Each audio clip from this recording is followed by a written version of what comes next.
much to discuss on both captains today. Some interesting thoughts there from Bruno Fernandes, and he's stating the obvious, really, in the fact that they need to be more clinical, which is right back to the theme of the start of the show when we were talking about the centre-forwards, and the fact that Manchester United have still only scored 37 goals, and only 5 teams in the Premier League have scored fewer than them. Yeah, it's a big issue, Steve. As you said, we said that before.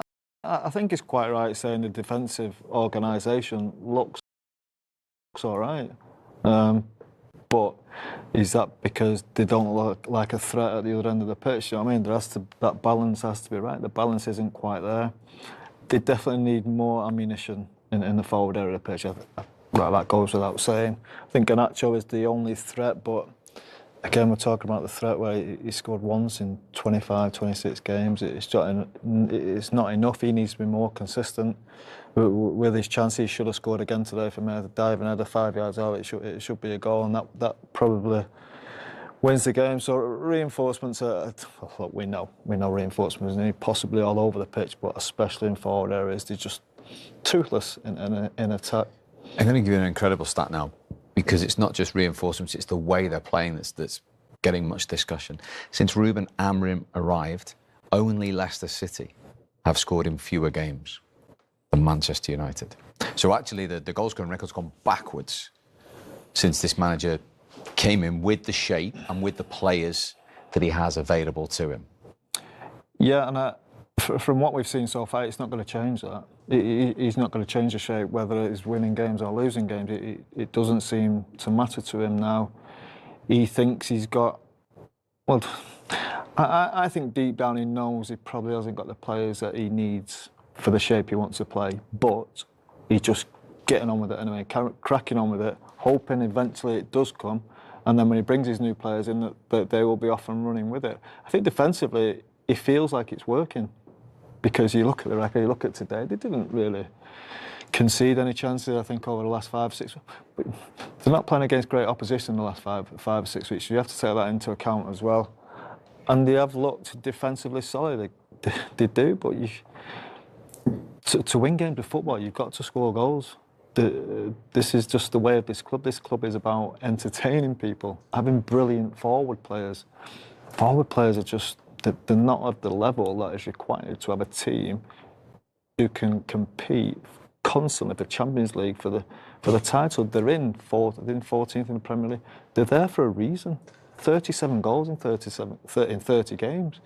It's nowhere near enough, Steve, and that has to change.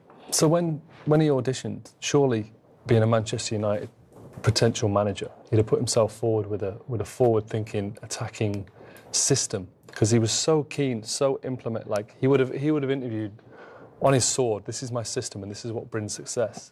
So what on earth are they doing in training? Because defensively, like you say, defensively they do look fairly solid.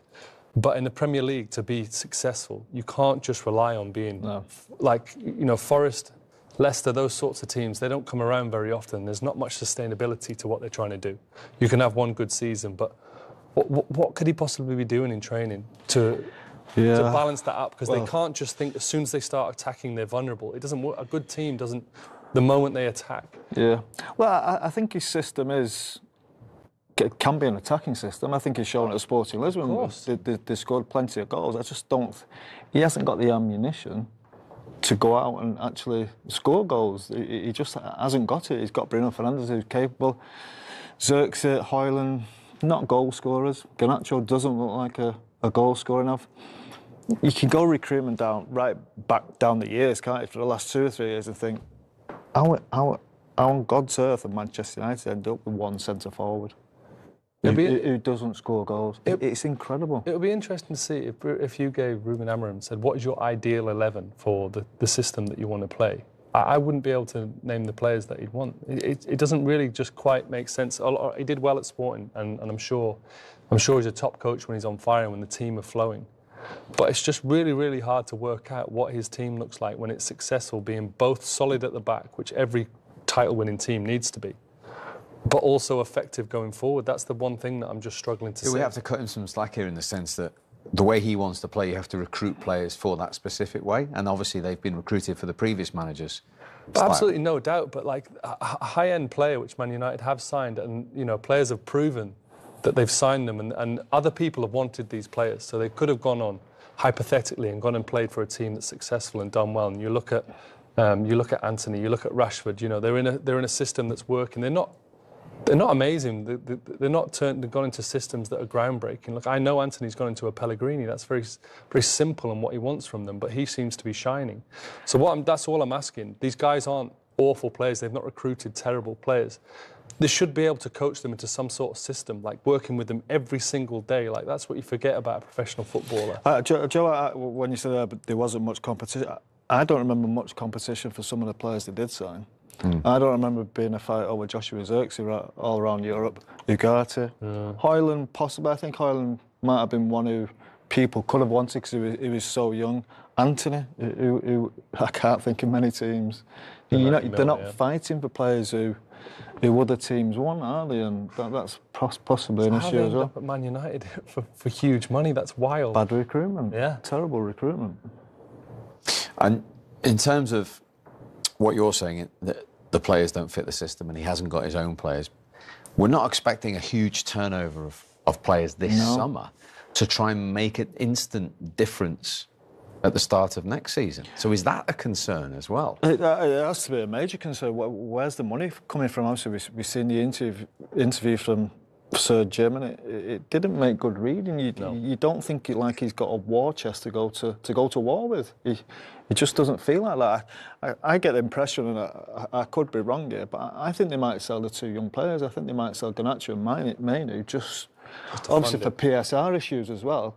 What can you do for selling for 60 million, then you can spend 180 million? I think that's... Would that be sickening? Especially when you look at someone like what Scott McTominay's doing in Italy at the moment with Napoli. The Mainu one would hurt, yeah. Do you know what? They both hurt. When you're looking for... OK, Garnacho's come later, but Mainu, you're talking about a boy who's come to Man United at 6, 7 years of age. Now, he's been coached, he's been right through the system up to 18, 19 years of age, come through to the first team, but a brilliant year last year, not so good this year. It makes the academy system fail, really. It makes it look bad that they've had to sell that player. And that's just because of mismanagement that's happened through the years now. I'm open wrong, I hope they don't have to do that, but the noises you hear, it has to be a big concern.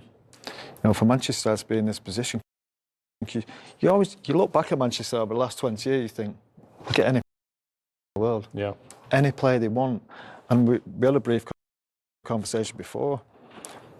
If clubs, Man United might be in the league now of competing with the likes of Newcastle, the likes of Aston Villa in the transfer market, possibly not your Liverpools and your Manchester Cities and your Chelseas, because, and if you're looking as a player, you think, right, Manchester United want me, Manchester City want me, and it hurts me to say that, but where are you going? With the trouble that's at Manchester United, at that club at the minute, it could be a mess for the next 5, 10 years. Now look, they might have the right man in place.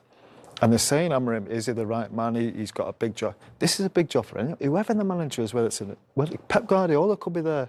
This is a major job. We've seen some of Europe's biggest names in there, haven't we? Yeah, exactly. We've tried everything.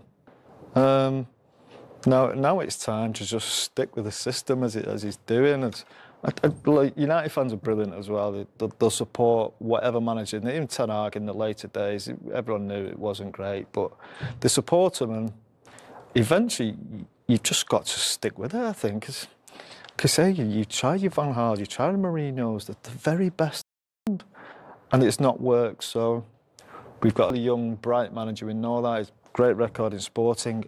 I know Sporting in the Portuguese league is not Manchester United, and it's not the Premier League. But we've got to stick with him. We've got to stick with somebody. Whoever, I don't care who it is, you've got to stick with him now and trust him for the next 3 or 4 years. Now, there's going to be horrible times through that. But not a great start, has he?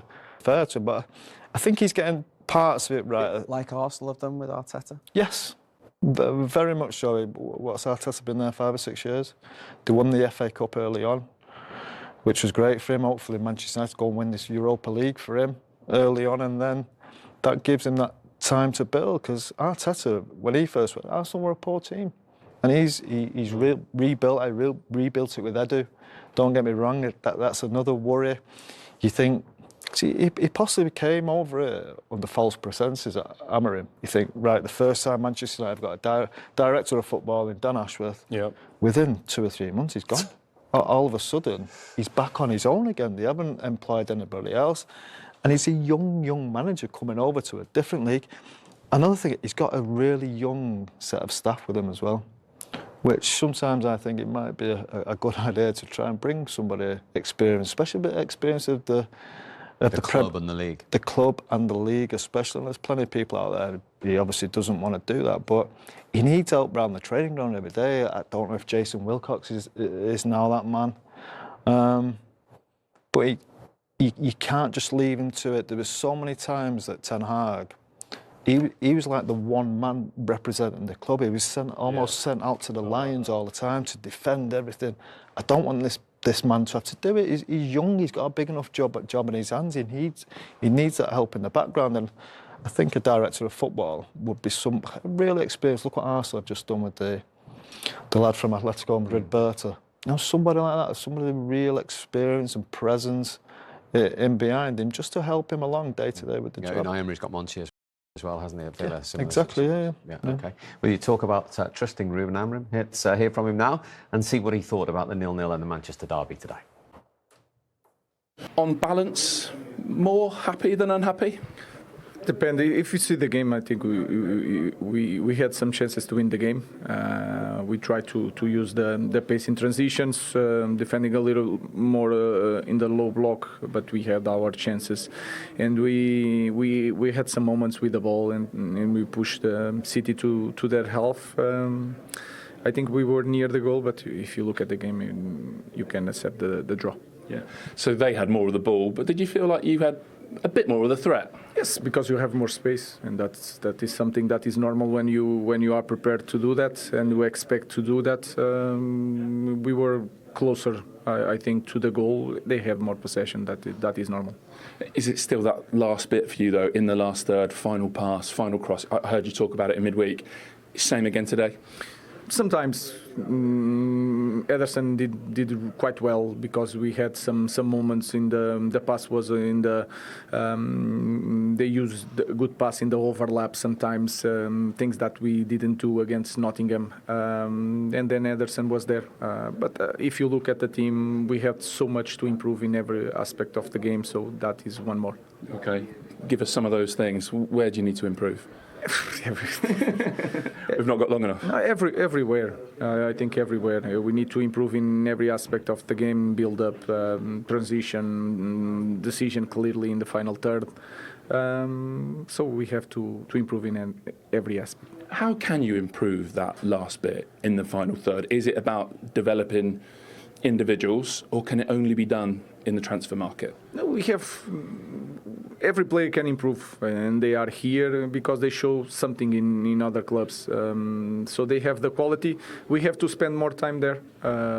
We are still a team. Sometimes it's more dangerous in transition. We have to spend more time near the final third to have more opportunities. Do you still feel, despite what you're saying about you can improve literally everywhere, do you see progress? Well, I can see it. I can see the connections are a little bit better. You can feel that the players are more comfortable to the positions.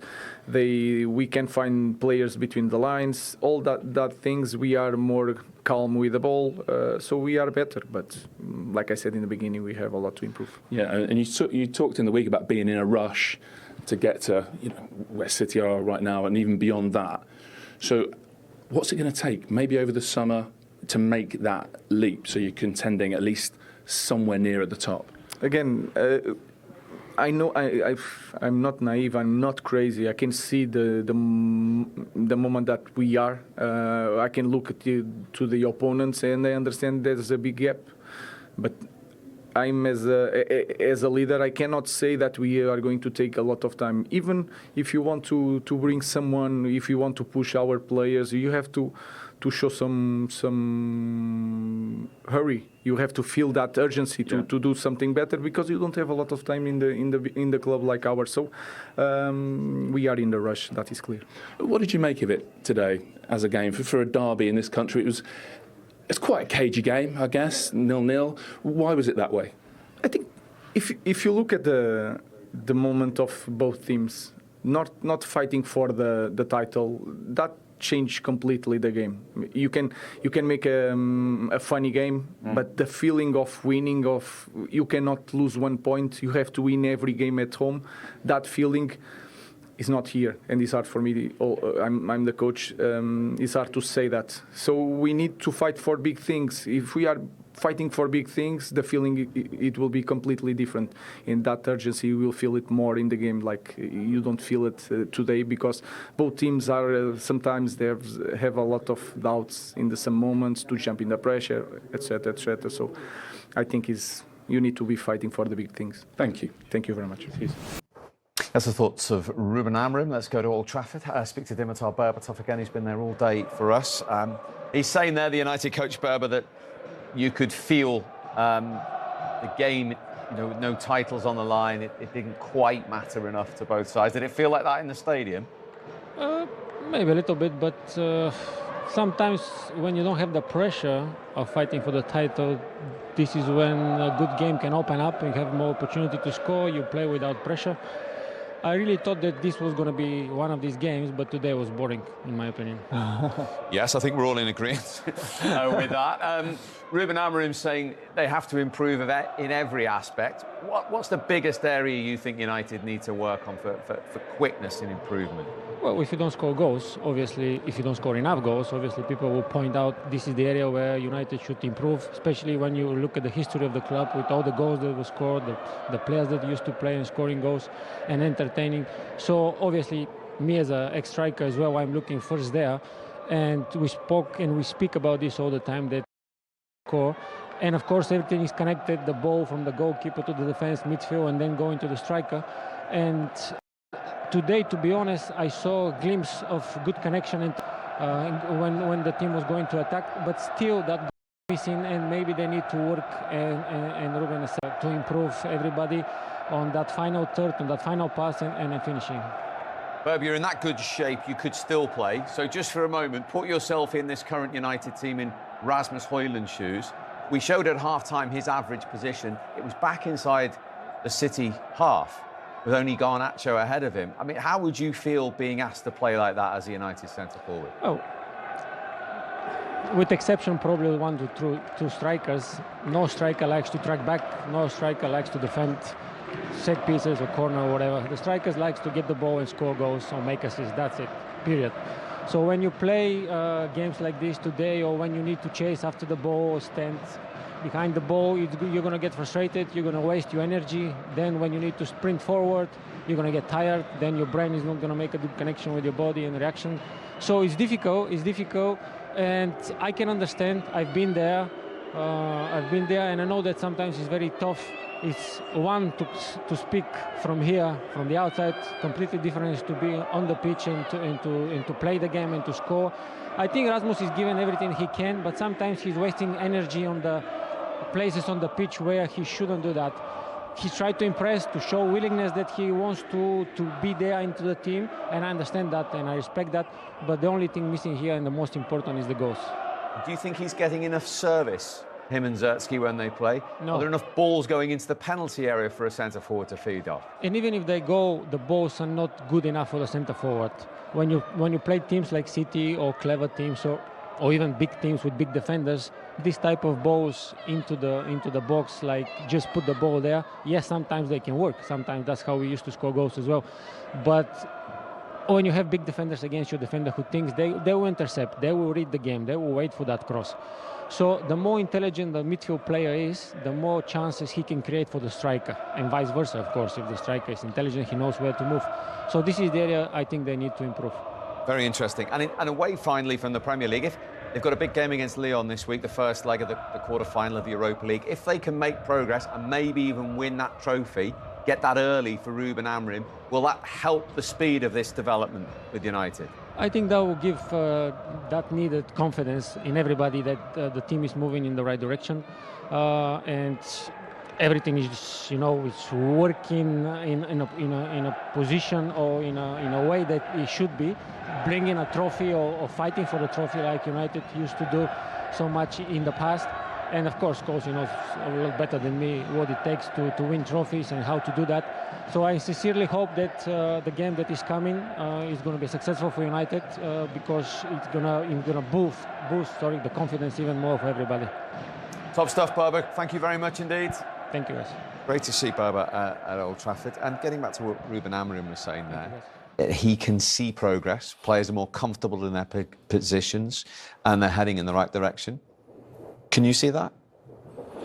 Yeah, defensively, I can see small bits of that, I suppose. I think Casemiro's got better. I think Ugarte's got slightly better. I think defensively, they do look a lot more solid. But as I said, the biggest problem and the biggest way to win games of football is by scoring goals. Now, any team can set up defensively and then lose that fire in attack. They can lose that energy in attack and that quality because you're just so concentrated on the defender. You need to somehow find the balance of that. That's what the very best teams do. They defend well, they score goals well, they keep control of the game well. At this minute, it seems like the defensive side of it is the most important thing to them. They've got that right now, I think. Well, almost right. It's very difficult. So we're saying that they played Arsenal, they played Manchester City today. They've only conceded 1 goal in both games. So there has to be a case for that. But it's almost been to the detriment of the other end of the pitch. At the other end of the pitch, yeah. And that Rasmus Højlund graphic at our time it's a big concern. Look, I played with plenty of centre forwards who worked hard, but they wouldn't come into that position. And if they did, as a central midfield player, you need to be clear. Get out of here. Well, what are you doing here? You're the centre forward for Manchester. Get out of my way. I don't want you here.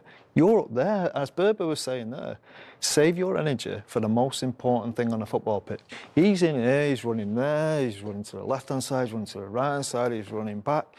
He'll get up there, all of a sudden the ball comes into him. There's nothing there. Flat. Dead, because there's no energy. Yeah, they don't look sharp in the opposition box, do they? And they are working hard. They're good, honest guys, and they're taking on positions and stuff, and things that their manager wants them to do. But ultimately, like, they just do not look sharp or threatening, and it looks quite cumbersome when they get into the final third.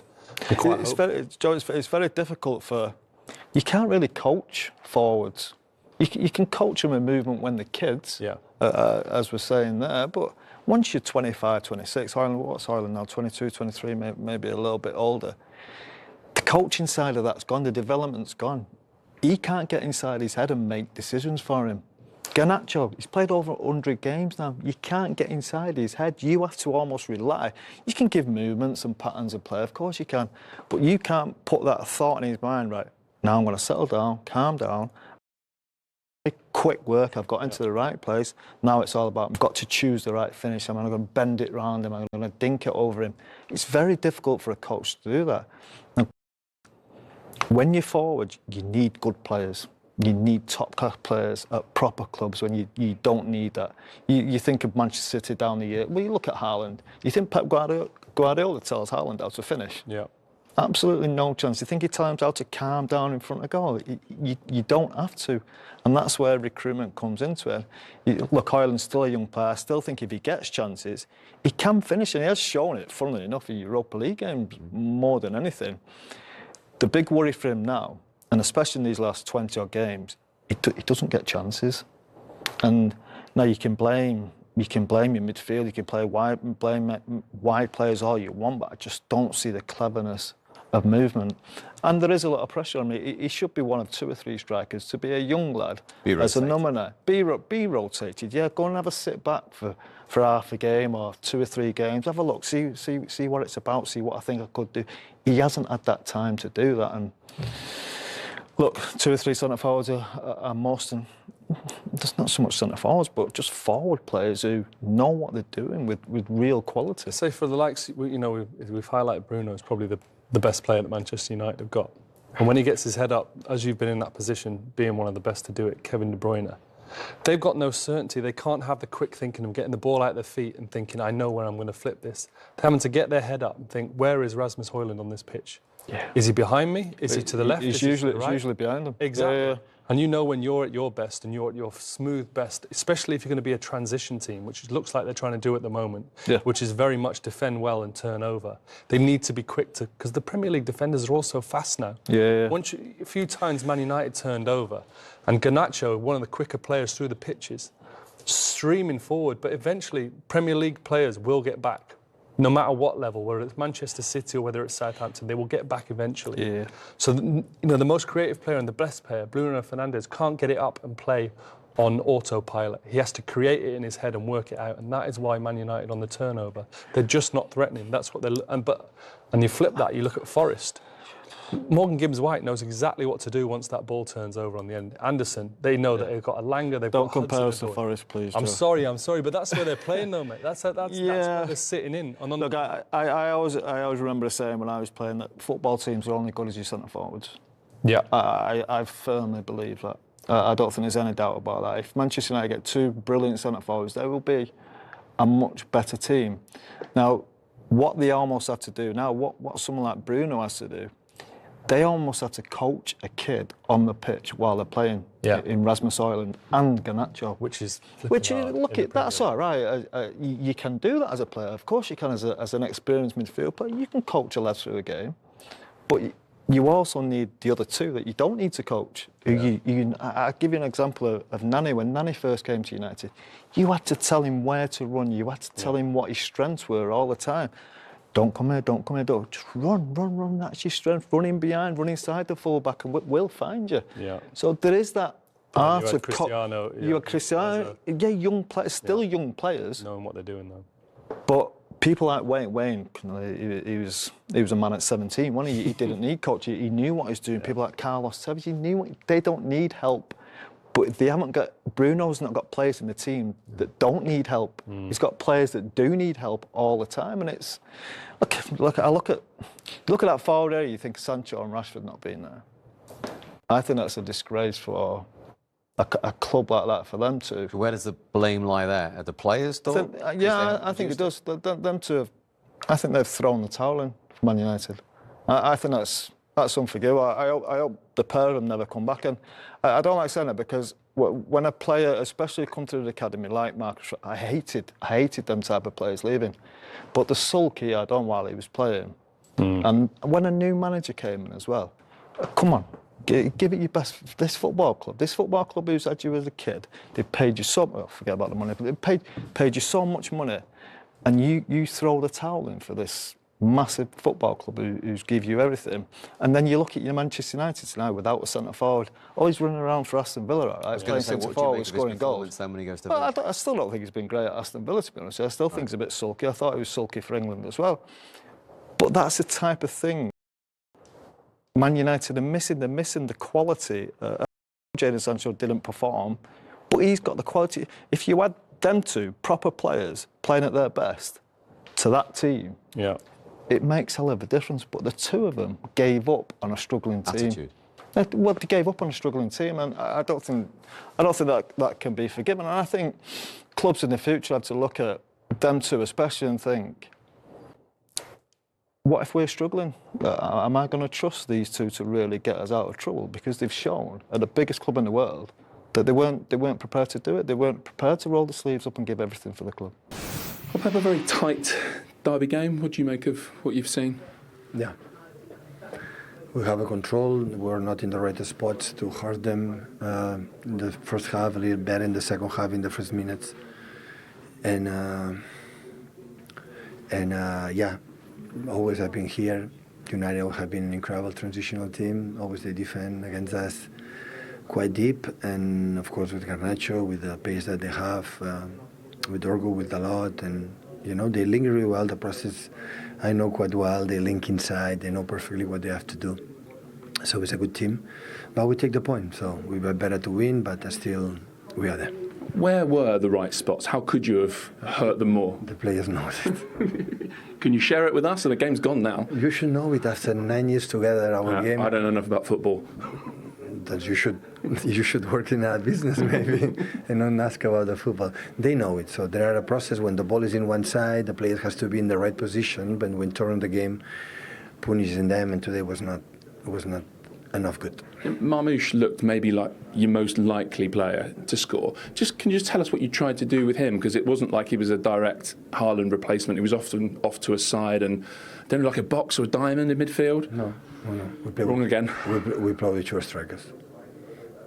We not more central, because central there are more people, a little bit more open, but with two strikers. Okay. And what was the thinking with that? Because it was quite congested. Yeah, but it was quite congested in the middle of the field. Yeah, we know all the time. Against 5-4-1 is always Hollywood go with a Kovacic. They defend so narrow here, allowed to go outside, they jump. And you know, since many years I'm playing against him 5-4-1 defensive deep, so it's not new. And always we were able to do it, all the quality of the players, the talent to do it. But this is an extra that I cannot expect that, because they can play bad. It's just we should be in the same position that we are not. They tried, but we are not good enough, you know, to punish them or hurt them a little bit more. That would happen. What did you make of it as a game? Ruben Amorim talked about it being a game between two teams with some doubts and maybe not the biggest prizes to play for. Do you think that affected the match? Yeah, maybe in that position. So I don't know. I think the last games we are much better. The back four was excellent, and just our process was not, you know, and we know that. So all the time we know that when we lose the ball in certain positions, they are incredible, strong team, and they punish you in the transitions. We know that. So they are really good in that. And of course, always you have to be a little bit alert, but always you can find it. So all the time we came here and Etihad, you know, I think Ruben is going to try to make incredible good build up. I know they do the process really well, but mainly is a team, but a transitional team, and counter-attack is so dangerous. Lastly, you've talked about making progress in recent weeks. What does today tell you about where you're at as a team and maybe the work you might need to do over the summer to get back to your really high standards? We will take time. So the players, the last two games and today, they give everything. And next season will be the season. Now we have 8 games up front plus the semi-finals. Now have a long way. We prepared the games up front. And few things I'm happy what I saw, and you have to, you know, to the target to qualify for the Champions League, and next season will be next season. Okay. Thank you. Thank you, Patrick. Not personally, because I just feel like they've been excellent in recent times. I say I'm not nervous as in I don't think it's guaranteed, but they just put themselves in a position. That interview there, they're just a little bit in transition at the moment, and it's become glaring over the season as it's gone on. Look, you can't get away from the fact that they're defending champions. They started so strongly, and then they had what looked like a blip, which has turned into they have some problems in the team. They have some problems in the squad, but they're not drastic. Of course, they're not drastic. They've got, you know, one of the best coaches to ever manage in a game. They've got some excellent players. They've got a really good board. They've got really good directors. They've got people who can bring quality to the club. And they're going to be tested. They've done really well moving forward over the last couple of years, and they've been excellent in their in the players that they've signed and their recruitment and who they've got rid of. But at the moment, they're going to really be tested. So they need to be getting their heads down, focusing. But they all seem like they're on the same page. That's the one good thing about Manchester City, and always has been over recent years. They've been very united as a team and as a squad and as a fan base.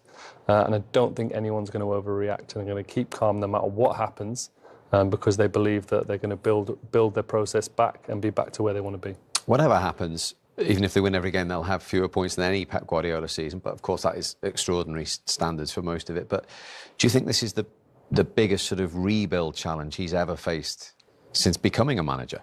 Yeah, I think you'd have to say so. Other than the very first game he went into, I suppose, with Barcelona, because Barcelona was struggling at the time. I know it weren't his team he was taking over, but you saw what he did with that, and I'm pretty sure they've added players. I think City have to be really careful with this top 4 or top 5, which is likely to be. You see the teams in and around and playing well. Aston Villa playing well. Newcastle got two games in hand. And it won't be easy for that group of players now going into these final 7 games, only fighting for 4th or 5th. They could still finish 3rd as well. But because of what they're used to. Because of what you're used to. When you're going for the Premier League, they've just won the Premier League 4 times, and that gets your fire going. That's all of a sudden you're looking at things, even if it's third, fourth, fifth. It's almost, you know what I mean? So what? But I know it as. Is that the elite mentality? Yeah. Just not interested in third. I wouldn't say you're not interested, because there's a carrot, but it's not the main There's a carrot. carrot there, but it's a very tiny carrot. Do you know what I mean? It's not a. Those training sessions feel different, don't they? Everything Everything that you're doing, yeah. Intense. The fire goes out your belly. It's usually when the sun starts shining at the end of the season. That's when you know. I'm not getting that medal at the end of the year for coming third, fourth, or fifth. I'm just getting. I'm not saying just getting Champions League, because that's where they want to be. But when you see that game today, there's a flatness about it. Yeah. And that's what happens. It could be look. I don't know what games they've got. I don't know if we're going to show what games they've got coming up. They've but got Palace at home next. Palace at home. Well, the home games, you'd think they'd be all right, because I say the crowd's not a great crowd, but the crowd, the crowd, as you know, Joe, that's why you're laughing. No, I don't. That's why you're laughing. Yeah. But they'll need help to get through it, and they have to be very careful. As I say, you're used to winning different things, and look, that FA Cup thing might be something that keeps massive, the fire in the belly. It is massive. But you look at the team now. You look at the midfield play. The zip has just gone out of their legs, Joe. It's just not there. That team, they could play football to the 60 years of age, playing that way today, because they're technically brilliant. They keep the ball brilliant. But eventually, you've got to commit somebody. De Bruyne, you see his legs aren't quite right. He's making little runs through. But there's no zip to go with it. He's not got the zip. He's not got the confidence to know he's going to run through. You've seen him there a couple of years ago, running straight through the middle, through on goal. Yeah. Today, he's making the run, but it's almost like a token gesture. Think, I'll get here. I know. I kind of hope they don't pass it to me. And then players are almost know as well. I say, no, if I pass to him, he's not going to run through. I think Gundogan's exactly the same. Yeah, Gundogan, Kovacic. Yeah, the brilliant footballers, Joe. But once that zip goes out your legs, you know, oof. You need the Fodens, you need the Dokus, you need the Mamouches, you need them really light. They aren't the game. Quite performing at this minute. Well, they're not taking it by the scruff of the neck, but they're good players, and they've got, like I say, they've got a great coach. They've got a little bit of time now. They're not in Europe. They've got time to be coached and have discussions, but every game's I think sometimes that's worse, Joe, having time. Sometimes playing games is better all the time. So then you sit back thinking about it, you relax in training, as you said, you're not quite on it, and that could happen when you're not going for a medal at the end of the season, the main medal.